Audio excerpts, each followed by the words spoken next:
देखिए बच्चों, ये विद्युत चैप्टर का क्वेश्चन है। दो विद्युत प्रतिरोधों को श्रेणी क्रम में जोड़ने पर उनका तुल्य प्रतिरोध 25 ओम आता है और इनको समांतर क्रम में जोड़ने पर तुल्य प्रतिरोध आता है 4 ओम।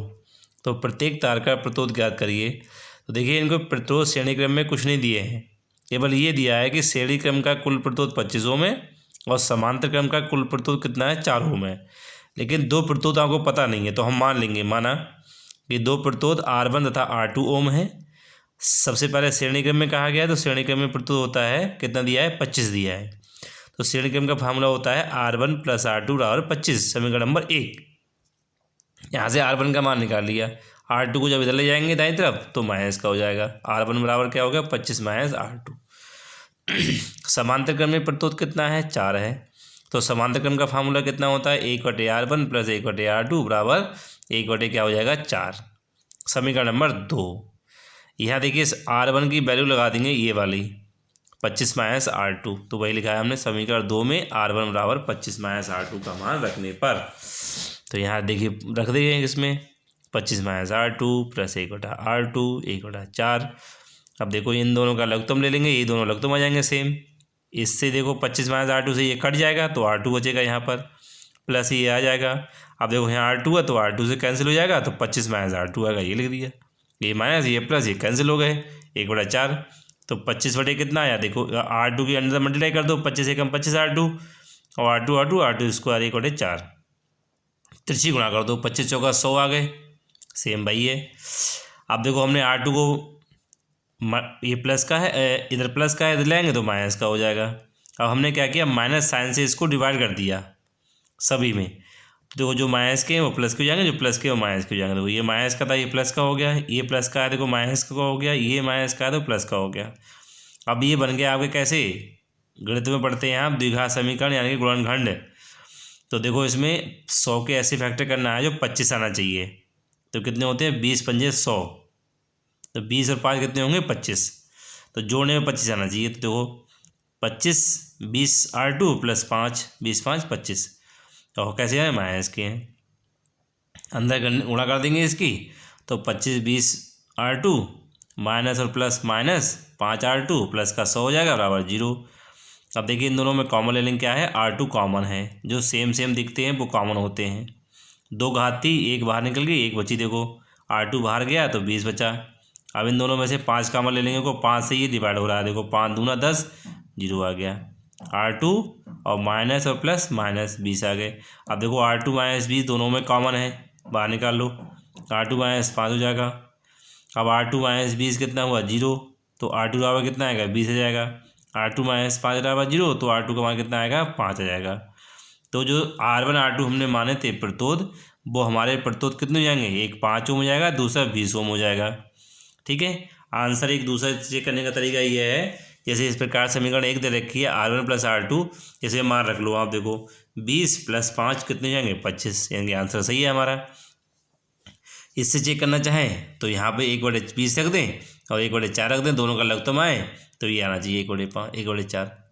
ठीक है, तो प्रत्येक तार का प्रतिरोध कितना हो गया, 5 ओम और 20 ओम हो गया। बहुत इंपॉर्टेंट क्वेश्चन है, आगे बढ़ते हैं हम लोग। देखो अब ये क्वेश्चन 2020 में पूछा गया है, लॉन्ग में क्वेश्चन है, बहुत इंपॉर्टेंट है। 2 बल्ब हैं, एक बल्ब पर 100 वाट लिखा है, दूसरे पर 220 वोल्ट लिखा है, और दूसरा जो बल्ब है, दूसरे बल्ब पर 60 वाट का 220 वोल्ट लिखा है। 220 वोल्ट की सप्लाई लाइन से समांतर क्रम में जोड़ा जाता है, तो सप्लाई लाइन से निर्गत धारा ज्ञात करिए। तो देखिए जो पहला बल्ब है, पहले उसके बारे में कर लेते हैं। तो देखिए 100 वाट यानी कि P1 कितना हो गया, 100 वाट हो गया। 220 वोल्ट है तो V1 यानी कि विभवांतर है ये, तो 220 वोल्ट है। तो पहले हम R निकाल लें, R1 का फार्मूला क्या होता है, R = V²/P। अब पहला बल्ब है तो हमने R1 V1 और P1 मान लिया। तो देखो V² कितना है, 220 × 220, और P1 कितना है, 100 है। 2 0 कट गए, 22 से गुणा करेंगे तो 22 होते हैं 484 ओम।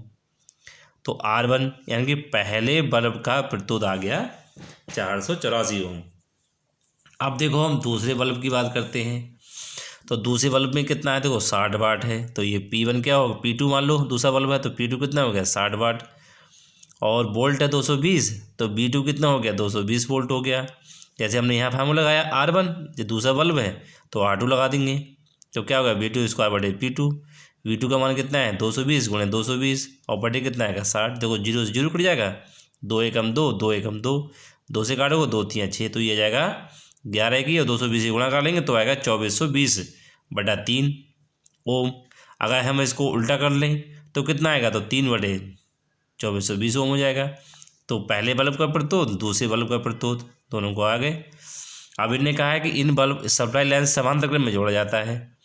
तो अब R1 R2 दो प्रतिरोध हो गए, इन दोनों को हम कैसे जोड़ेंगे, समांतर क्रम में जोड़ देंगे। तो हमने लिख दिया कि दोनों बल्बों को समांतर क्रम में जोड़ने पर कुल परिपथ का प्रतिरोध जो है वो क्या मान लिया हमने, R मान लिया। तो देखो समांतर क्रम का फार्मूला ये होता है 1/R1 प्लस 1/R2। अब 1/R1 की वैल्यू कितनी है 484, R2 की वैल्यू कितनी है 1/R2। देखो 1/R2 हमने यहाँ निकाला है, देखो 3/2420 ओम। ये आगे इन दोनों का लघुत्तम कितना आएगा 2420 आएगा। 484 को जब हम इस 2420 से भाग करेंगे तो 5 आएगा, तो 5 आ गया।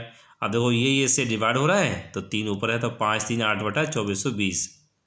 अब देखो 1/R है 8 बटा 2420, इसको पलट देंगे तो 2420 बटे 8 हो जाएगा। 8 से इसको भाग हमने यहाँ करके दिखाया है, ठीक, इसको समझ लें। तो हमारा आ गया ये 302.5 ओम। यानी कि अगर दोनों बल्बों को हम समांतर क्रम में अगर जोड़ेंगे तो उनका कुल प्रतिरोध आ जाएगा आपका 302.5 ओम। अब इसमें धारा पूछी है, तो धारा के लिए देखो V 220 वोल्ट है ऑलरेडी, तो I बराबर क्या होता है V/R होता है, तो V ये है आपके पास। अब इन दोनों को हमने समांतर क्रम में जोड़ लिया तो इनका ये आ गया प्रतिरोध। तो V कितना है 220 और ये देखो R का मान है 302.5, पॉइंट को हम हटाएंगे तो 0 हो जाएगा। 302 से हमने भाग कर दिया है, तो यहाँ से आ गया आपका, यहाँ से आपका